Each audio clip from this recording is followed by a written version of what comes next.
क्या अगला टॉपिक आप पढ़ेंगे केमिकल प्रॉपर्टी ऑफ क्लोरोफॉर्म।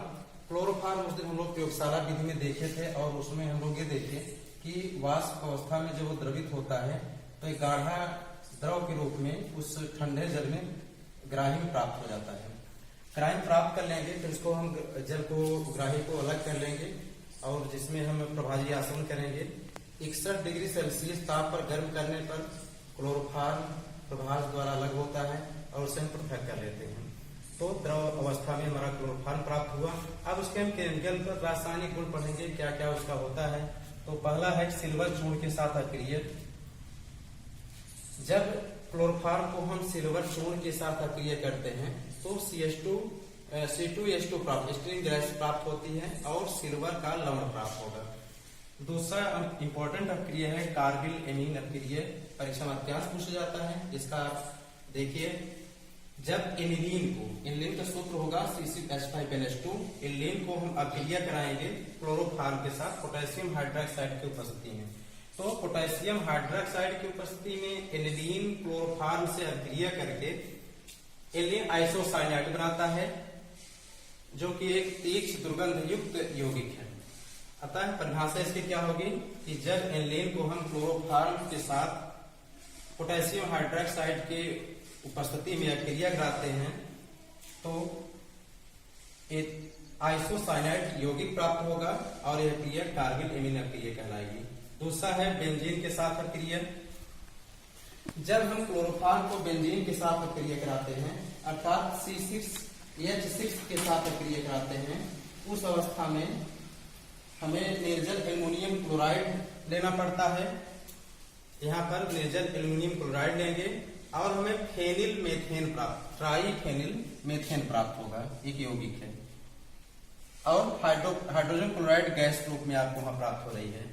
अगला है आपका चौथा रीमर टीमर अक्रिय या राइमर टीमर अक्रिय। इसमें आप क्या करेंगे क्लोरोफॉर्म लेंगे, आप लेंगे फिनाल और सोडियम हाइड्रोक्साइड क्षार की उपस्थिति में क्षार के साथ इसको अक्रिय कराएंगे तो आपका यह जो यौगिक प्राप्त होगा उस यौगिक का नाम होगा सैलिसिलिक एल्डिहाइड।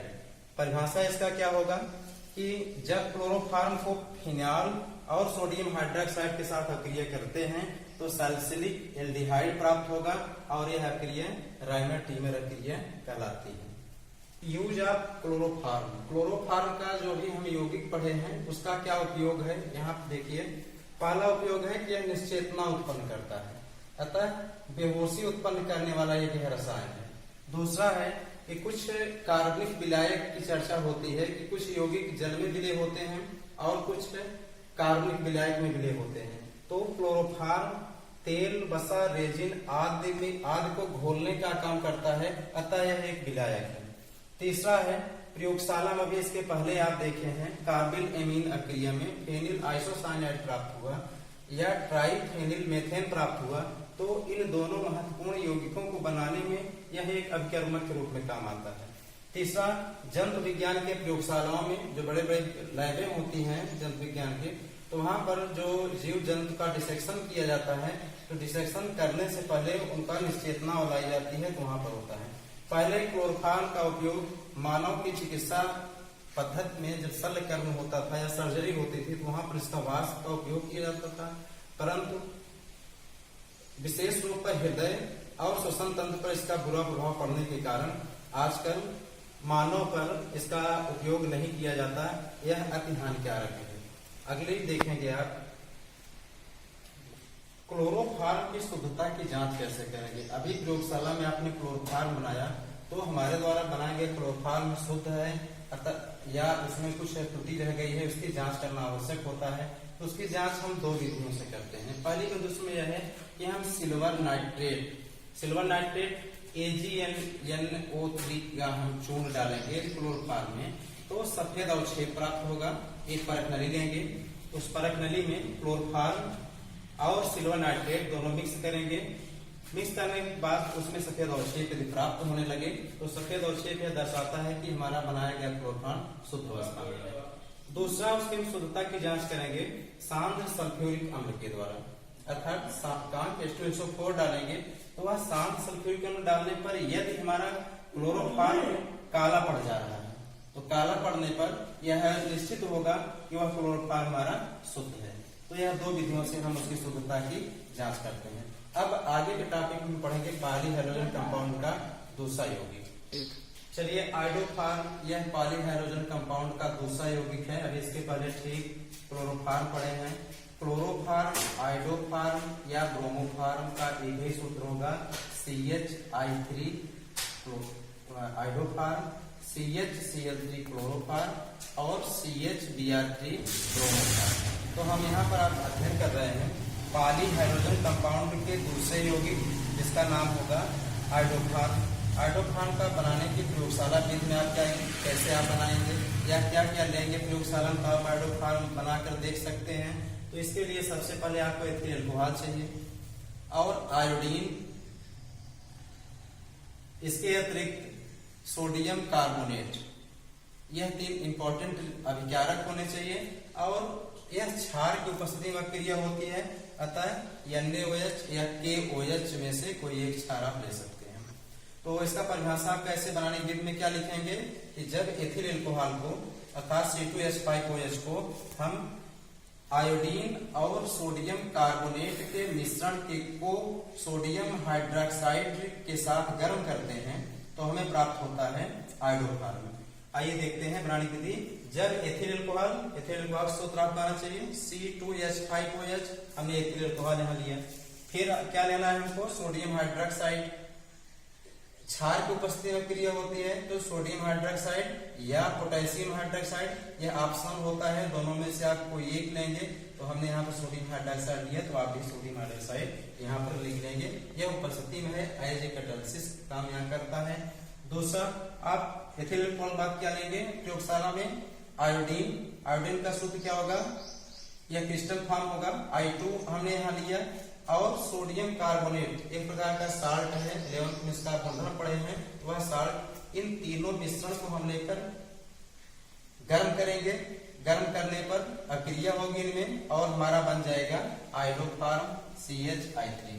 समीकरण देखिए C2H5OH plus 3I2 plus 2Na2CO3 या sodium carbonate iodine ethyl alcohol, परस्पर क्रिया हुई किसके उपस्थिति में, सोडियम हाइड्रोक्साइड के, बन क्या गया आपका आयोडोफॉर्म। सूत्र इसका है CHI3 प्लस क्या बना आपका सोडियम फॉर्मेट जिसका सूत्र HCOON।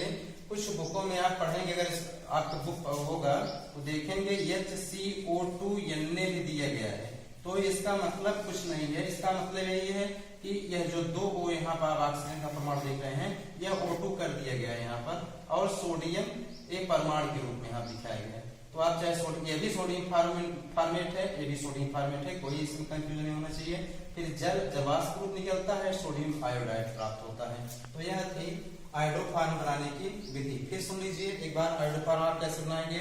आपको प्रयोगशाला में एथिल अल्कोहल और आपको लेना है आयोडीन और आपको लेना है सोडियम कार्बोनेट अर्थात C2H5OH, I2 और Na2CO3। इन तीनों मिश्रण को परखनली में लेकर कुछ मात्रा में पोटेशियम या सोडियम हाइड्रोक्साइड मिला करके, क्योंकि क्षारीय माध्यम में अभिक्रिया होती है, तो वह अभिक्रिया डाल करके इस पूरी परखनली को आप गर्म करेंगे या अपने उपकरण को आप गर्म करेंगे तो वहां पर आयोडोफॉर्म प्राप्त कर लेंगे।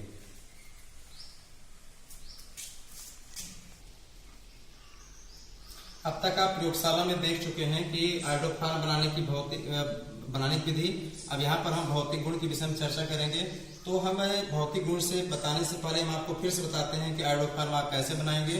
तो आयोडोफॉर्म बनाने के लिए आपको एथिल अल्कोहल और सोडियम कार्बोनेट, आयोडीन, ये सब अभिकारक आपके पास होना चाहिए और सोडियम और पोटेशियम हाइड्रोक्साइड में से कोई एक क्षार होना चाहिए। इनके बीच हम अभिक्रिया कराएंगे या इन मिश्रणों के साथ हम परखने लेकर उनको गर्म करेंगे तो हमें प्राप्त हो जाएगा आयोडोफॉर्म, जिसका सूत्र होगा CHI3। अब इनका भौतिक गुण इसका बहुत थोड़ा है और बहुत आसान भी है। देखने में यह आयोडोफॉर्म जो हमारा है हल्का पीला रंग का, अप्रिय गंध का, जो गंध इसकी बहुत अच्छी नहीं होगी और एक ठोस के रूप में हमें प्राप्त होगा।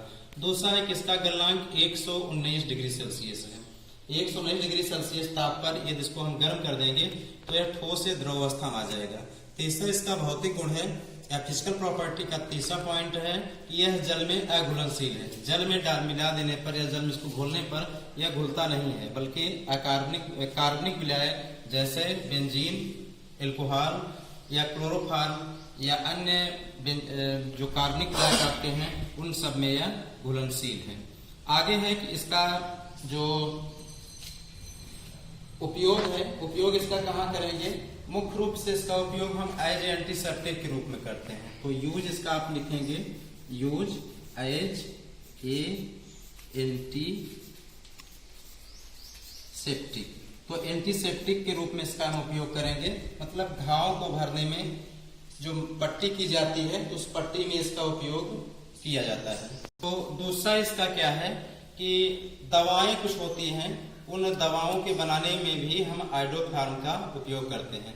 अगला यौगिक हम पढ़ेंगे कार्बन टेट्राक्लोराइड, जिसको CH3 के नाम से या CCl4 दो यौगिक और बच रहे हैं। तो क्लोरोफॉर्म, आयोडोफॉर्म आप नोट कर लें, आगे देखिए।